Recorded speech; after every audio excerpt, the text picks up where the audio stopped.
Amados e queridos irmãos, quanta luz, quanta paz reina nesse ambiente, porque estamos imantados da esperança e da fé. Todas as fibras da nossa alma se emocionam, amados irmãos, por nos encontrarmos sob as benesses de Deus e as bênçãos do Mestre de amor, Jesus. Quantas vezes, amado Mestre, desconcertamos mesmo a nossa vida, vilipendiamos aquela grandeza de alma que sói vir em espíritos de escol, de tamanha grandeza e magnitude, qual o Mestre de amor, Jesus. Mas que nós, trôpegos, cambaleantes, indecisos e frágeis, ainda precisamos sofrer muito, amargurarmos-nos, pararmos pequenos porque assim nos consideramos, e deixamos-nos de ver que somos grandiosos, porque somos filhos de Deus. E por sermos filhos do Pai, e termos um irmão de tanta beleza, é que nós somos irmãos. E nessa fraternidade que nos une aqui nessa tarde, amados irmãos, é que nós queremos caminhar pela luz do entendimento, pela luz da compreensão, para compreendermos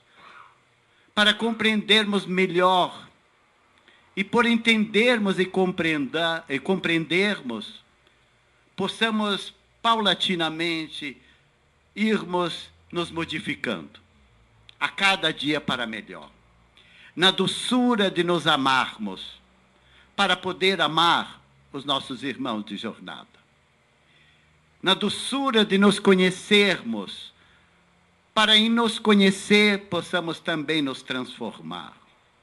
E em nos transformando, vamos nos iluminando.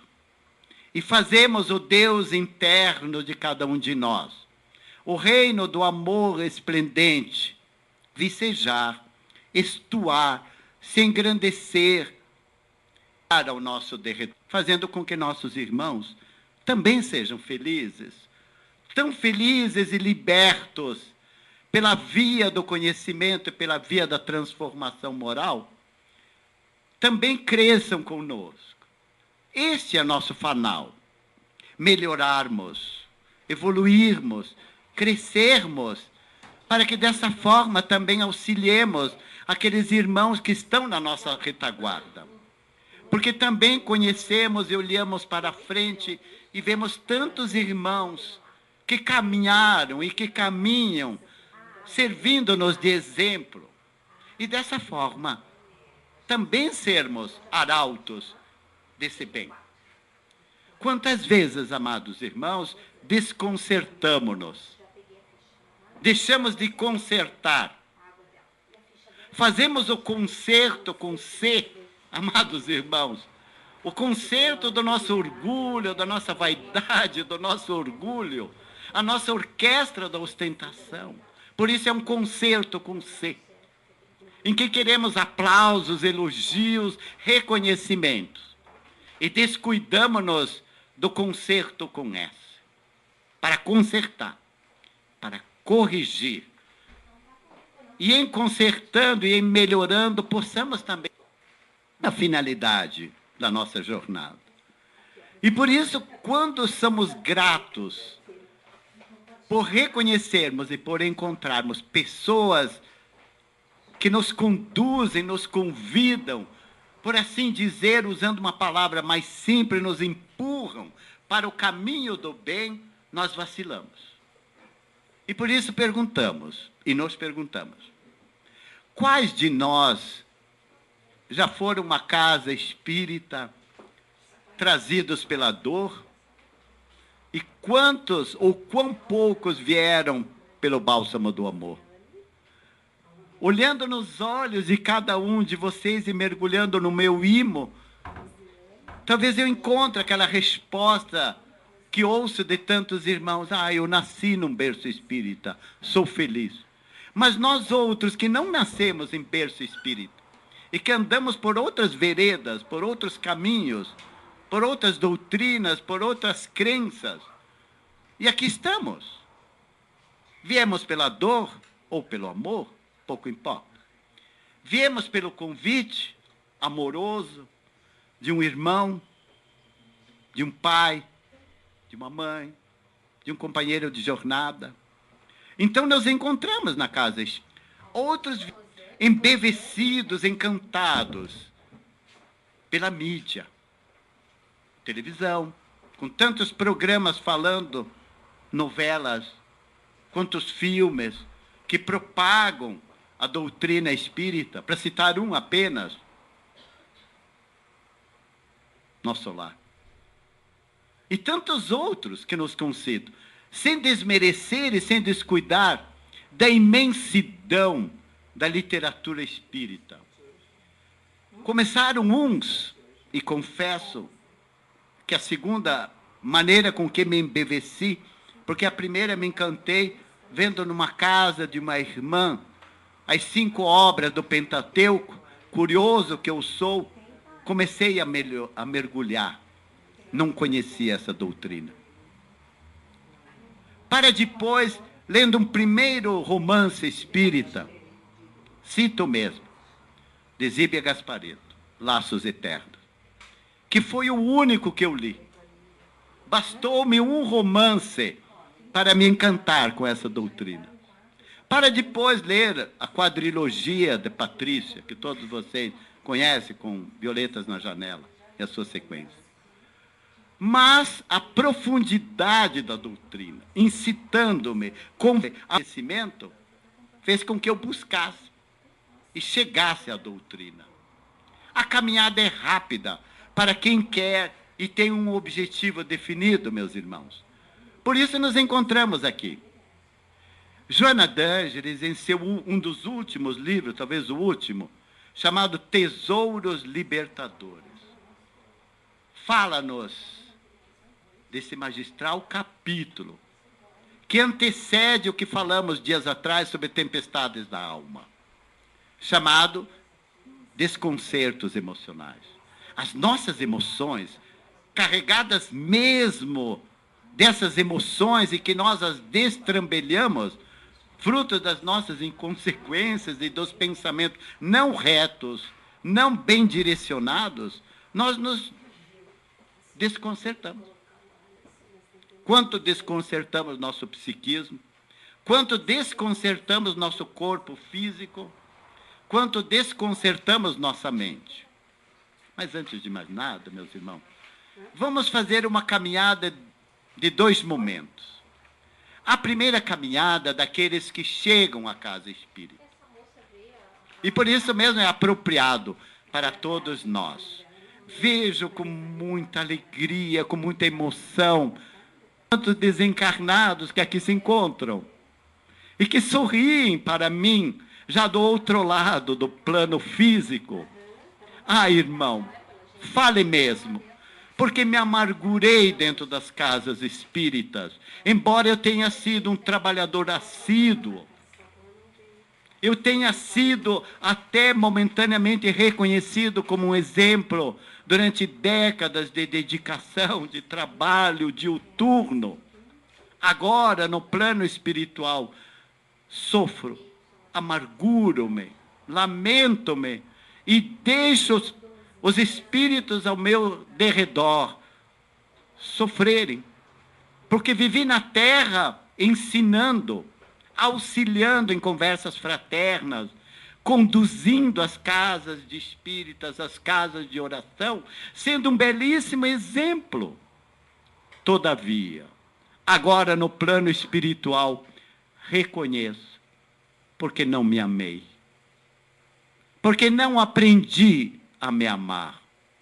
Tantas vezes falei, amados irmãos, para os irmãos que comigo caminhavam na jornada terreal, sobre as mudanças necessárias, sobre as transformações, as renovações interiores. Falava lindo, encantava Todavia, eu não cumpria o que dizia. E recordo do que o Mestre Jesus tanto nos dizia: façam o que eu digo, mas não façam o que eu faço. Um pálido exemplo que fomos na terra, porque não nutrimos do amor nossa alma, embora o amor estivesse íncito em nosso coração, não o compreendíamos porque não nos amávamos. E por isso chegamos às casas espíritas, carregados, como diz Joana d'Ângeles, em alguns belos momentos de que nós já comentamos. Primeiro, os contatos com o espiritismo, com a doutrina, sempre causam deslumbramento. É ou não é verdade?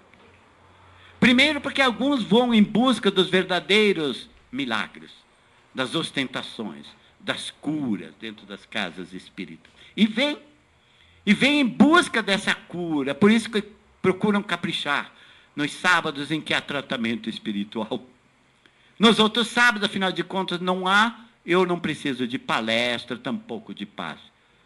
Quintas-feiras, como é contumaz, então eu vou sempre que posso.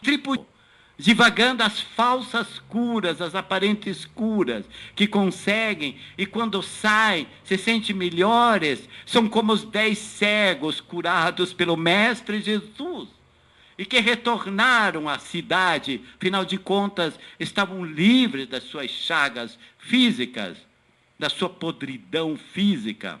Podiam agora sorrir, conviver, abraçar, porque não existia mais a lepra, o estigma.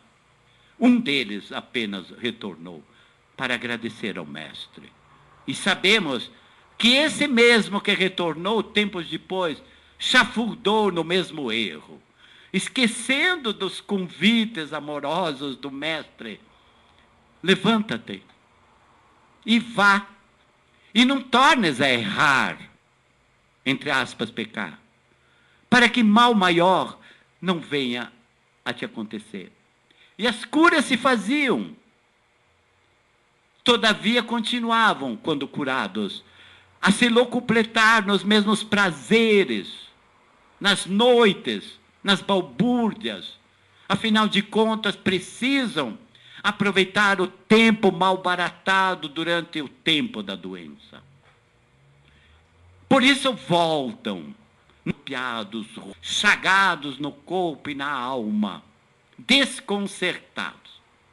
Por isso que a doutrina, ela emparelha a todos, coloca par a par, sem distinção, para que todos, que nascemos simples e ignorantes pelas benesses de Deus, e por nascermos simples e ignorantes, prescindimos de esforço pessoal. Entenderam? O quão é importante termos nascido. Se nascêssemos já com mestrado e doutorado acadêmico, seríamos mais orgulhosos, mais prepotentes e nos descuidaríamos de tudo. Mas por nascermos prescindindo de tudo, e levamos meses e mais meses para conseguir engatinhar, para conseguir balbuciar as primeiras palavras, quantos anos ainda para poder escrever, registrar. Essa é a caminhada do ser humano. E assim acontece também quando chegamos às casas espíritas. Nós nos deslumbramos e reconhecemos verdadeiramente uma casa, um lar de amor acolhedor. Qual a casa do caminho que Maria também dedicada? E agora, com todo o deslumbramento, com toda a informação, com todo o estudo que vão adquirindo nas casas espíritas, ampliaram-se os seus horizontes, os seus entendimentos, acenaram novas esperanças, novos rumos, e deram a todos nós a possibilidade de um desdobramento mais efetivo, frutos já da integração. E passamos a conviver nas casas espíritas. E passamos a conviver com os trabalhadores. E passamos a compreender as emoções especiais, fruto da fraternidade que deve viger dentro das casas espíritas de amor, fraternidade e caridade. E dessa maneira, chegamos ao porto seguro e dizíamos haver encontrado efetivamente o caminho. O caminho nosso da, entre aspas, salvação. Agora, restava-nos apenas usufruir dessas benesses, possuidores, de compartilhar esses novos ideais, de conviver com pessoas possuidoras de condutas, como eu disse, irreprocháveis, condutas não condenáveis, condutas ilibadas, corretas. Afinal de contas, trabalhadores das casas espíritas devem ser, todos eles, dignos exemplos de conduta ilibada, correta, chamado autoridade moral.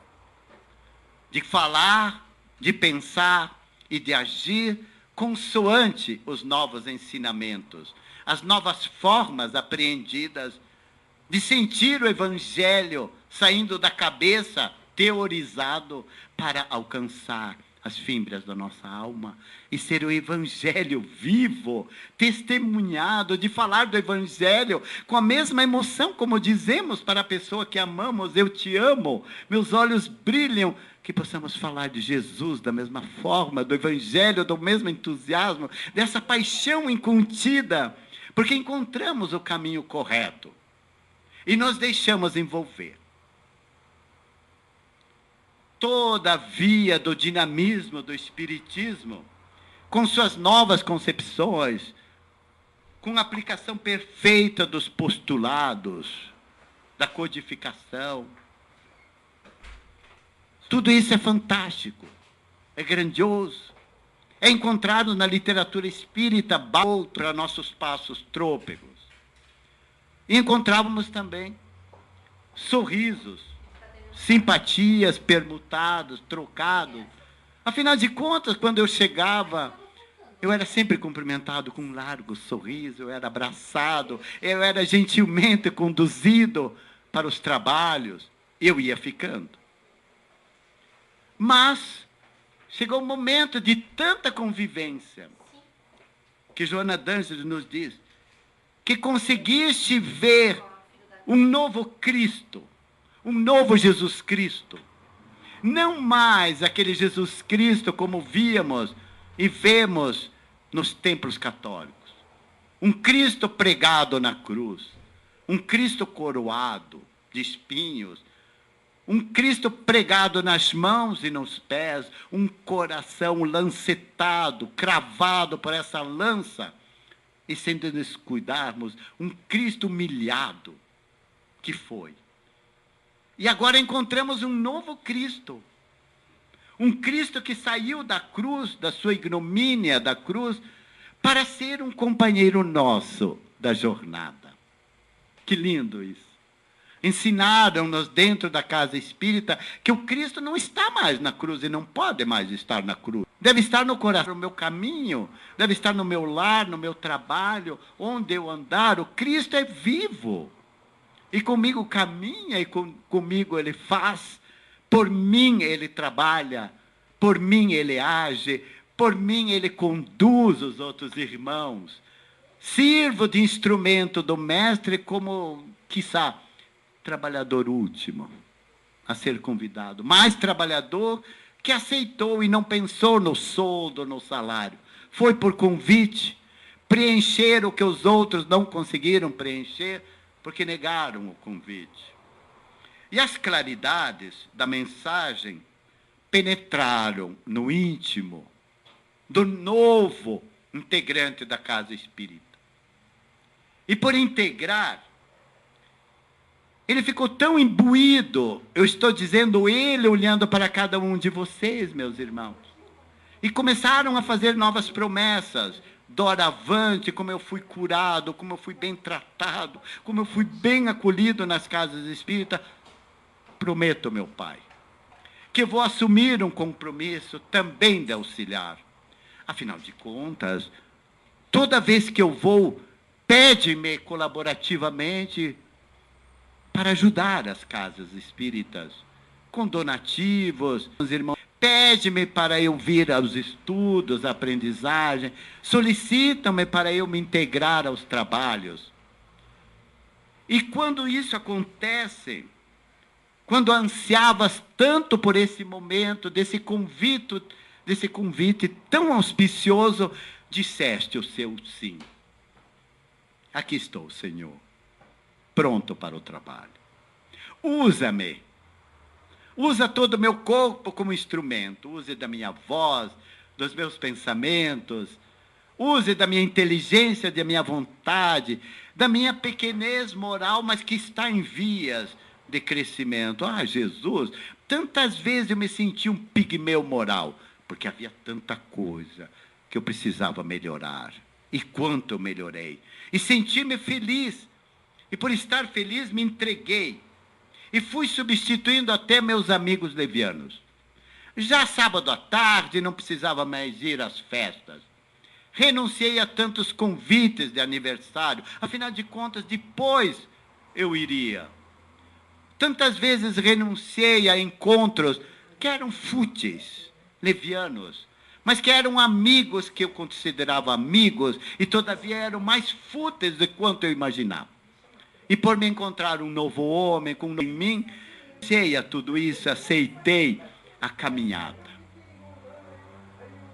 Percebeste, diz Joana d'Angelo, que muito te comoveu, que existem emoções superiores, algumas singelas, tais quais de oferecer, dentro das casas espíritas nós aprendemos isso, a oferecer um copo d'água de uma maneira diferente, daquela que costumeiramente fazemos, de quando alguém nos solicita um copo d'água e vamos lá, tó, sem emoção, sem carinho, como se dissessem, de novo.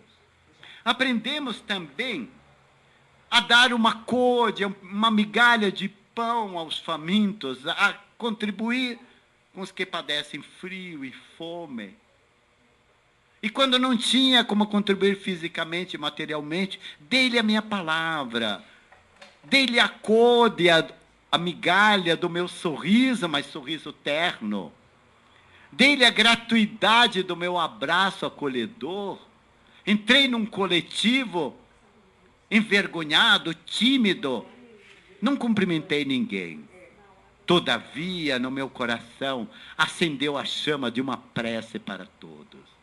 Passei em frente a um hospital, incontinente quando católico. Agora, levanto minha mão, não mais para me persignar, fazer o sinal da cruz, mas para direcionar ao leito de tantos quantos estão enfermos, como os familiares que acompanham aqueles irmãos do leito dos hospitais. Dei-me a côdea da contribuição, da prece, do sorriso, do amor, de novas esperanças, de nova luz.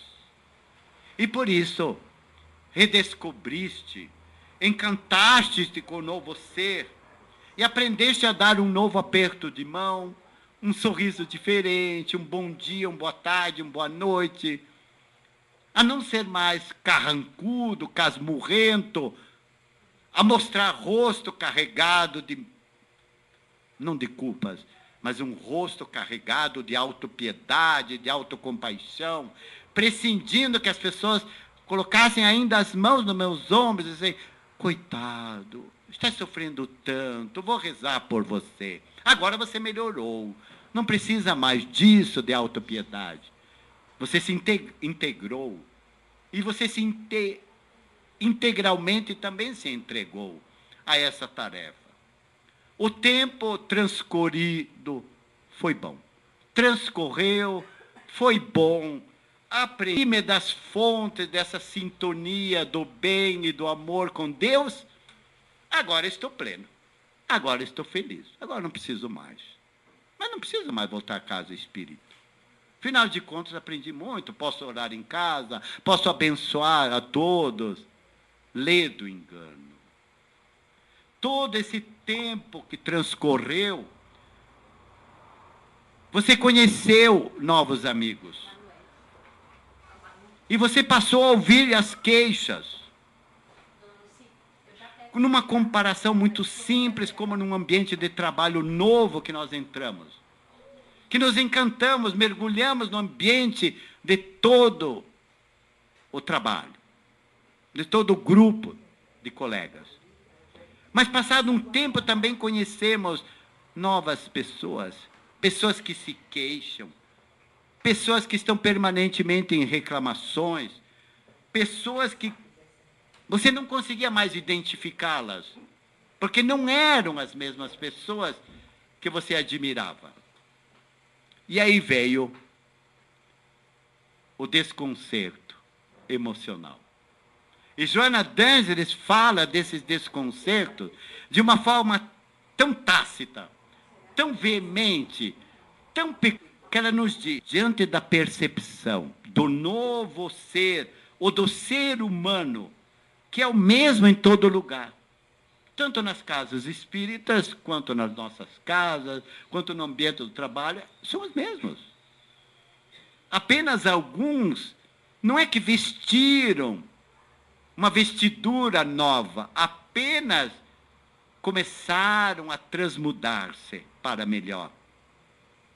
E começaste a apontar também, dentro das casas espíritas, as irregularidades, a descobrir as imperfeições, a anotar problemas, a desconcertar e a desconcertar-se emocionalmente. O mesmo que chegou pelo convite, que chegou embevecido pelos livros, pelos filmes, ou que chegou pela dor, que chegou pelo sofrimento, outro veio pelo amor, para escutar aquele palestrante, para se modificar. Tempos depois, com seu caminho, você também fraquejou. E Pedro não fraquejou também? E Pedro não negou o próprio Cristo, não uma, 3 vezes. E Pedro não sacou da espada para cortar a orelha, diante da veemência, mesmo Pedro foi convidado a ser o pescador de almas, e sobre o qual o Cristo edificou a sua igreja. Esta é a beleza. Todavia, o próprio Pedro, como tantos outros discípulos, também conheceram os desconcertos e precisaram serem trazidos qual ovelhinhas transviadas ao novo redil, porque o mestre não se descuida de nenhum. Esperavas encontrar somente grupos angelicais dentro das casas espíritas, pessoas vitoriosas, e agora te sentes decepcionado. Aqui, meus irmãos, é a segunda caminhada que eu quero fazer com vocês. Perceberam?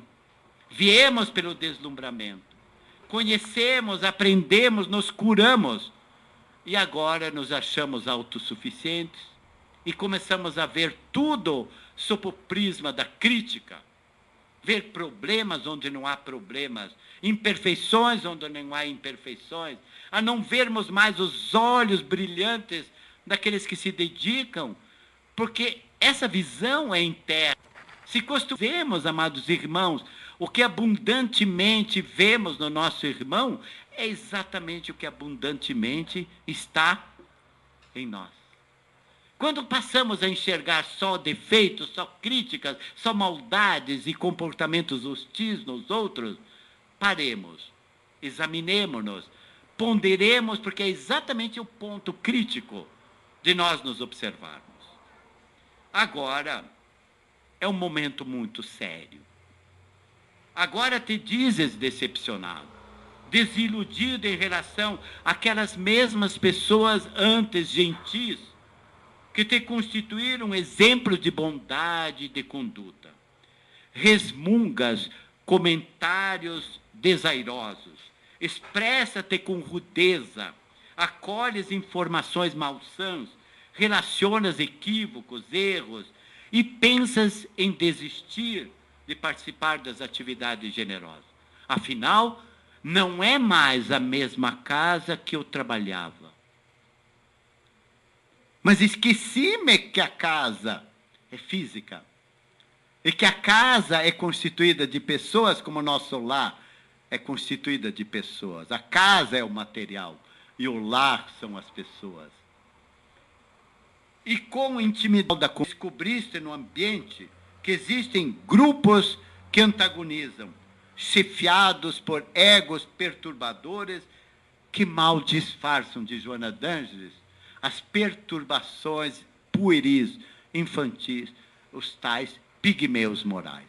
Antes não víamos isso, mas recrudescemos em nós os mesmos primarismos que precisamos ainda melhorar, embora tantas reencarnações tivemos, e aqui chegamos numa das melhores, porque temos mais entendimento, ainda precisamos desses convites.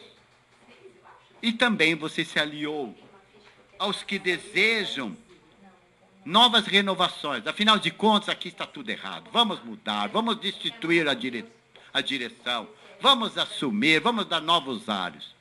Mas não nos esqueçamos que, vez por outra, são necessários novos ares. E prescinde mesmo de tomadas de decisões firmes e seguras, para não sossobrarmos no barco, assim como os discípulos estavam prestes a sossobrar nas ondas bravias. Todavia o mestre dormia tranquilamente. Acordar o mestre. Ó homens de pouca fé! As mãos estendidas, as águas se serenizaram. Incontinente reconheceram o que nunca tinham visto? Não, sempre viam, mas viram um novo momento de novas ondas, de novas renovações. E por isso mesmo, começa a se queixar. Estou cansado, emocionalmente, preciso cuidar mais de mim, cuidar da minha família. Eu não posso despender 2 horas sábado à tarde, quando podes. E por que não? Mas o sofá, a cama, os amigos, os convites, as festas, são muito mais ruidosas e convidativas do que o trabalho sério. E Joana d'Ângeles nos diz: estás enganado na observação atual. Que lindo. E do alto ela nos diz: realmente, a instituição espírita é um grupamento de pessoas em luta contra os próprios limites. É óbvio, somos humanos no corpo, infinitos no nosso espírito, mas por sermos humanos, temos nossos limites e que estão em busca de autoburilamento, dando-se uns aos outros. Existem sim, diz Joana d'Ângeles, esses desconcertos emocionais, e que são infelizes. Cada qual espera mais do outro, diz Joana d'Ângeles. E ouçam o complemento dessa frase. Cada qual espera mais do outro. Ouçam. Quando se deveria, ou quando nós nos deveríamos preocupar em ser modelos e não em ter modelos dentro das casas espíritas. É bem diferente. Ouviram? Preocuparmos-nos em ser modelos para aqueles que estão ao meu redor. Quantas vezes, inconscientemente, você não percebe que ao seu lado, aqui, hoje, agora, está sentada uma pessoa que precisa muito mais da palestra? Não, ele precisa muito mais de você que está lado a lado. E que você pode lhe dar uma força extraordinária. Quando na sua intuição, na sua percepção, você vira para o lado, quando há um intervalo da música do nosso irmão, e você diz: coragem, vai dar tudo certo. Porque você viu no fundo dos olhos, porque você pressentiu o sofrimento, e você auxiliou, dizendo: estou aqui, vou rezar por você. Precisa de mim? Conte comigo. Quantas vezes você foi muito mais útil do que aquele tratamento maravilhoso, sem dúvida nenhuma, que há lá dentro. Sem dúvida nenhuma. Não há o que negar. Mas precisamos exatamente em sermos modelos e não encontrarmos permanentemente modelos nas casas espíritas. Afinal de contas, nós já temos, sobejamente, o modelo único, ímpar, singular, denominado, cognominado, o Meigo Rabi, o Mestre Jesus. Ele é nosso modelo. Ele é nosso rumo. Ele é nosso caminho para a verdade e para a vida. Existem espíritos nobres que compreendem. E nos compreendem essas fraquezas. E nos auxiliam. E por isso mesmo pedem que nós também nos mantenhamos vigilantes, para vigiar e para orar, para não fraquejar. Por isso ela nos diz, torna para os outros, torna-te exemplo para os outros. Perguntemo-nos, que tipo de exemplo nós queremos ser para os outros? Como essa criança? Desse espírito calmo, sereno, que me ouve como nos ouve. Nós também fomos assim. E crescemos. E por começarmos a perceber que não tínhamos mais essa inocência, essa pureza de alma, que o Cristo tomava e nos disse, deixai vir a mim as criancinhas, porque delas é o reino dos céus. É o reino da pureza, o reino daqueles que já estão com a veste nupcial e que não precisam mais ser retirados do salão de festas, porque estamos já com a veste nupcial chamada pureza de alma. E por isso mesmo, nessa beleza, ela nos diz, faze-te amigo de todos. E se perceberes algum erro em alguém, fora dos padrões de comportamento espírita, adverte-o com bondade e convida-o ao recomeço com nova disposição. Aqui cabe uma pergunta. Nos responderam isso nas casas espíritas. Quando é que eu devo chamar a atenção de meu irmão? Exatamente está dito. Quando você perceber que o seu irmão está em erro de conduta, e que aquele erro pode induzir outras pessoas ao mesmo erro, é a hora da cristã bondade, da bondade reta, da conduta bem direcionada, sem querer ostentação e sem querer ser o melhor, convidar o amigo e amiga. Todo sábado eu vou a uma casa de oração. Vamos juntos. Você fez o convite. E se a pessoa vier, você já granjeou, já conquistou. E se a pessoa não vier, você já fez sua parte. Mas sem ostentação, ela nos pede, torna-te amigo. E quem é amigo, nós criamos a confiança, nós nos entregamos, não é verdade? Por ser amigo, nós respeitamos. E por ser amigo, vemos nele exemplo, bondade, luz, encaminhamento, e nós o fazemos.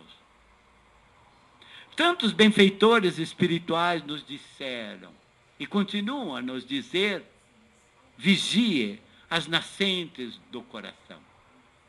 E o Cristo, o tempo todo, no belo sermão, os puros de coração, porque verão a Deus, apenas para citar um. Verão a Deus porque estão puros, porque a mente é pura, porque já aprenderam a ver em todos irmãos, a não ver o mal, mas se vêem o mal, faça sua luzinha do bem se acender. Ore, faça-se exemplo, faça-se amigo, abra caminhos, direcione pessoas para a luz. Esta é a propagação maior da doutrina dos espíritos. Amai-vos. Amai-vos como Jesus nos ensinou. A amar-nos e amar o próximo. E a doutrina pelo Espírito de verdade nos incita. Instruí-vos. Eis o segundo. mandamento, ou a segunda recomendação. Amai-vos e instruí-vos. Esse é o objetivo, a aprendizagem do Espiritismo, de amarmos-nos e de instruirmos-nos, de aprendermos. E, finalmente, meus irmãos, não sejas, diz Joana, vigia de ninguém. Ninguém está aqui para vigiar ninguém. No mesmo barco, nas mesmas imperfeições, nas mesmas necessidades, com todas as carências, para não nos tornarmos fiscais de conduta do outro. Por quê? O reino de Deus não tem aparências exteriores. O reino de Deus não tem aparências exteriores. O reino de Deus está em nós. E se está no coração, não tem aparências exteriores. Encontra-se íncito, marcado, secundado no nosso coração. Finalmente, meus irmãos, nunca desistas do bem, nem te permitas os desconcertos emocionais que denotam e que representam a nossa ainda pequenez moral. Queridos, quão amável é a doutrina. É sempre uma linfa pura, águas cristalinas. Todavia, nós que conspurcamos, que manchamos essa linfa, essa água límpida, a bendita mulher samaritana, ao lado do Jericó, dê-me, Senhor, desta água, para que não mais eu venha a ter a sede. E recebeu de Jesus a água, a linfa pura, porque ele viu na mulher não uma inimiga da nação, uma samaritana, inimiga dos judeus. Viu nela um ser humano. E Jesus foi condenado porque estava a sós falando com uma mulher. Jesus não deu bola para isso, porque isso é pequenez moral. Jesus estava preocupado com a grandeza que estava contida naquela alma da mulher de Samaria. E era esse convite tão gentil e tão amável. Como é amável o mesmo convite do Mestre que nos faz hoje, como essa réstia de luz, desse sol de alegria, que nos brinda, que também encontramos em Jesus a sua réstia de amor, porque esta réstia de luz e de amor está em nós. Façamo-nos, pelo bem e pela paz, arautos do bem e do amor. E não mais precisamente em desconcertos emocionais. Pelo contrário, fazemos os concertos que forem necessários. Posicionemo-nos numa conduta reta, de pensamentos retos, para que sejamos exemplos de conduta ilibada. Mas não aquela que se torna grandiosa pela ostentação, mas que se torna grandiosa pela grandeza da alma. Que Deus nos abençoe, amados irmãos. Que nos dê a paz, nos dê a luz e nos dê a esperança. E que assim seja.